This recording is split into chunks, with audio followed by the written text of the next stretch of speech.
这新闻来看，美国纽约的街头，昨有民众示威抗议，因要求讲，甲车牌封掠起来哥伦比亚大学校园示威的领袖哈里尔放出来。总统川普是表示讲，伊准备要去掠愈侪人哦。哈里尔本地是要互遣返咯，也毋过联邦的法官是下令暂停，所以就有真侪民众示威抗议，要求赶紧放人。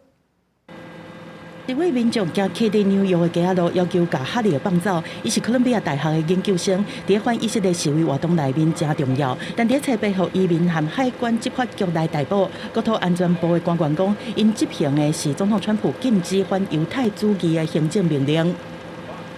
It's totally unacceptable. Is this part of free speech? 川普伫车集表示讲，要互遣返的哈里尔只是真侪逮捕行动内面的第一个。咱知影讲，哥伦比亚大学和全国其他的大学，还有更加侪学生在做支持恐怖主义、反犹太和反美国的活动。川普执政团队绝对袂当吞忍。律师表示讲，要甲哈里尔遣返是互人真歹相信。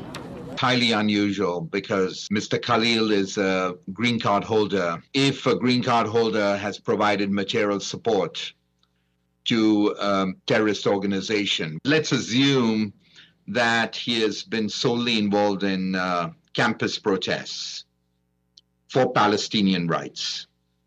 That in itself should not constitute material support to terrorism. 川普政府并无讲哈里尔洪指控犯什么罪名，哈里尔洪逮捕了后是移送去路易斯安那州的联邦移民监狱，等遣返的程序来进行。不过，七十迄天，曼哈顿地方法官福曼是下令暂缓遣返，而且预定12对这个案件来进行聆讯。